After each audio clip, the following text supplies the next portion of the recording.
Oh, diba?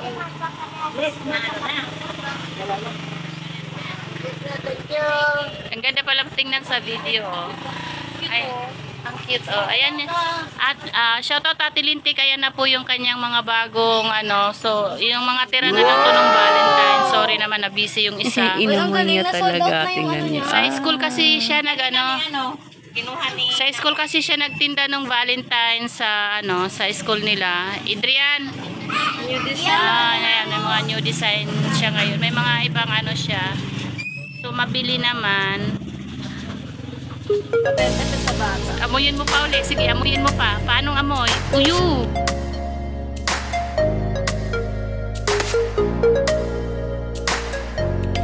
Amuyin mo pa. Paano amoy? Uyu. Ayan ang ganda. Ayan, may sunflower. Oo, yan. Magkano yung ito? 180. Ayan sa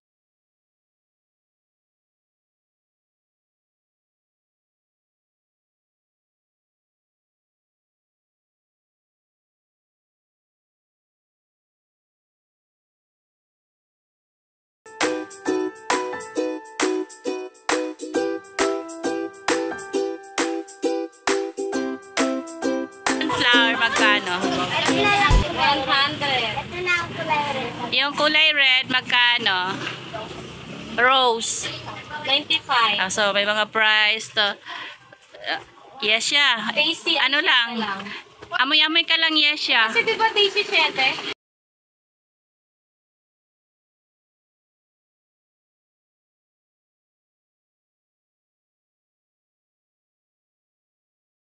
Thank you so much.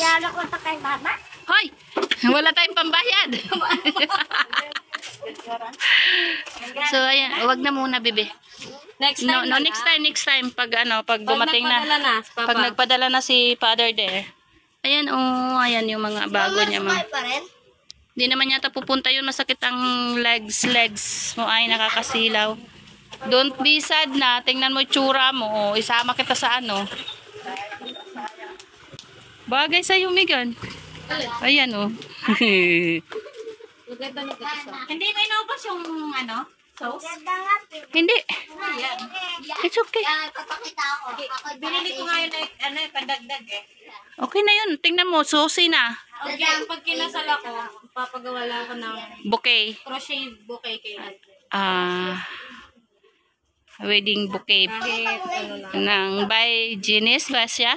Oo, Jenny's Crochet corner. Corner. Ayan mga kitchen. Ayan siya. Yeah, mayroon na naman ako. Ito naman mga hair clip. So, yan. Just parang bibili yung si Kate ng yung kagaya nung nasa akin Ha? Yan? nagtatanong yun siya. Pangsabit sa bag. Next time. Next time 35. Apo, next time purple. Next time. Diba? So, yan. So, ayan guys. Thank you for watching. See you again on my next vlog. And shoutout sa inyong lahat.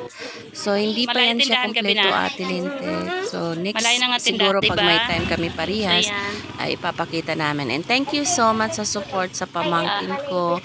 So, nakakatulong ng malaki sa pag-aaral niya. Gusto ko ipaalam sa inyo guys. Malayo na nga isa siya sa mga natulungan ni Ate Lintik para magkaroon ng puhunan sa kanyang negosyo. So, update ko sa iyo ate yung diyan siya kumukuha ng mga pam-project. Salamat ate, I love you and ako nang bahala magdagdag sa susunod. Promise ko po yan sa iyo. Tapos, i-update ko po kayo one time kung paano yung mga bouquet making at saka sa lahat yung paano ginagawa. Mag-spend ako ng time, whole night, sa kanya. So next time ate, I love you and thank you so much. Ilalabas ko rin yon yung siya at saka ako. Thank you and I love you. Salamat Team Lintik sa pagmamahal. Kunti lang siya yung display niya ngayon kasi yung lahat ng nagawa niyang bouquet during or before ng Valentine's ay naubos sa school. So nag-request yung kanyang advisor na doon siya magtinda sa school and then nakatulong siya ng fund ng kanilang classroom at saka same din nakatulong din yung mga buyers para kumita yung pamangkin ko. So to tell you guys na yung mama niya ay solo parent and then nag-aaral din and kaya kanya-kanya sila napaka-swerte ng kapatid ko na marunong magnegosyo yung pamangkin ko. So thank you so much Team Lintik na natulungan niyo yung pamangkin ko. Sobrang nagpapasalamat siya sa iyo ate. Thank you so much for the love and shout out sa aking buong Team Lintik. I love you all guys and God bless. Love you all. Bye. See you again on my next vlog.